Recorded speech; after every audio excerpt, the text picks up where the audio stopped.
Bonjour. Étudier le comportement d'une suite, c'est principalement s'interroger sur ses variations et ses limites. Dans cette vidéo, nous allons voir comment reconstruire et visualiser les différents comportements des suites arithmétiques et géométriques. Nous verrons également les limites des suites de type q puissance n qui servent dans de nombreux exercices.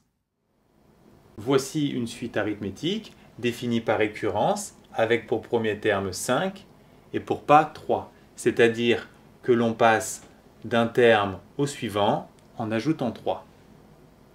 Quelles sont ces variations? Il est clair que puisqu'on ajoute 3 pour passer d'un terme au suivant, les termes sont de plus en plus grands, la suite est donc croissante. Notez que le tableau contient 5 termes, mais il peut être prolongé indéfiniment. Alors, que se passe-t-il si les indices deviennent de plus en plus grands? Les termes seront aussi de plus en plus grands, avec une croissance régulière, puisque le pas vaut 3. Et donc, quand les indices seront infiniment grands, les termes aussi seront infiniment grands. On parle alors d'une suite dont la limite vaut plus l'infini. Ceci est encore plus clair avec un graphique que l'on obtient soit avec le tableau, soit avec la définition explicite. Sa construction évoque un escalier et en fait elle se comporte comme un escalier, c'est-à-dire qu'elle est croissante et qu'elle permet de monter aussi haut que l'on veut. C'est pour ça que sa limite est égale à plus l'infini. On peut également remarquer que les points sont alignés. On parle d'une évolution linéaire.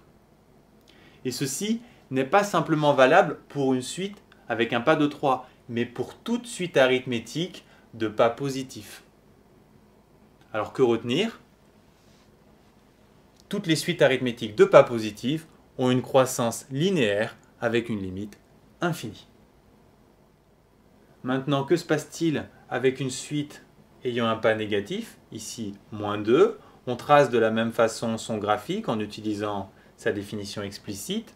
On obtient ainsi une construction et un tracé qui nous évoquent un escalier, mais cette fois-ci, il descend. La suite est donc décroissante. Elle est par contre également linéaire. Et on constate également que la suite descend sous 0 dans les négatifs et aussi loin que l'on veut dans les négatifs. Elle a donc une limite égale à moins l'infini. Ceci est valable pour toute suite ayant un pas négatif. Elles sont toutes décroissantes, linéaires, avec une limite qui vaut moins l'infini. Considérons à présent une suite géométrique de premier terme positif égal à 3 et de raison 2. Voici sa formule explicite et son allure que l'on obtient en passant d'un terme au suivant en multipliant par 2. Quelle est sa limite? La suite monte autant que l'on veut, sa limite vaut donc plus l'infini.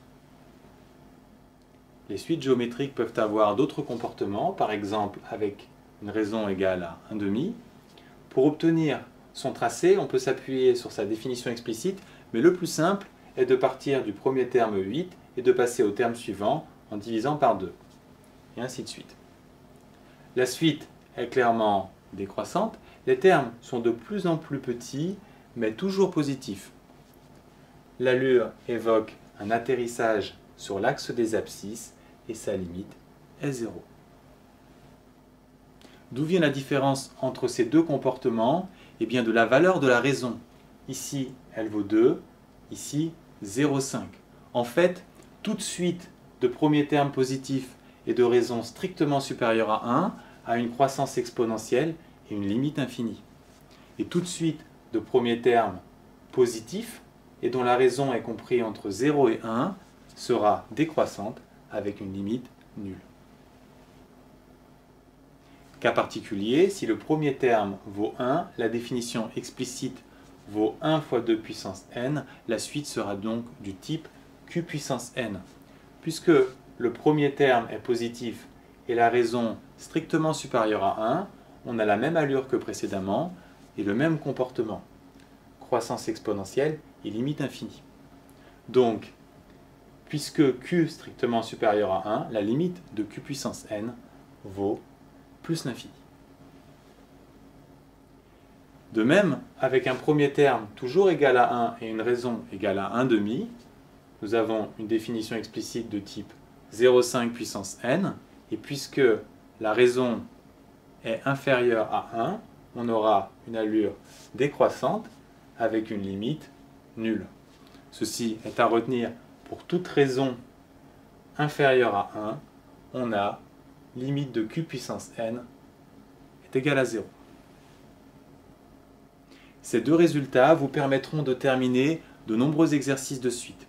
Et quand vous les utilisez, n'oubliez surtout pas de préciser pour justifier vos limites q strictement supérieur à 1 ou q compris entre 0 et 1. Ainsi, pour les suites arithmétiques, tout dépend du pas. S'il est positif, la suite est croissante et tend vers plus l'infini. S'il est négatif, la suite est décroissante et tend vers moins l'infini. Maintenant, pour les suites géométriques de premier terme positif, si la raison est strictement supérieure à 1, on aura une croissance exponentielle et une limite infinie. Si la raison est comprise entre 0 et 1, on aura une décroissance et une limite nulle. On a également deux résultats à retenir. Si q strictement supérieur à 1, limite de qn vaut plus l'infini. Et si q est compris entre 0 et 1, la limite de qn vaut 0.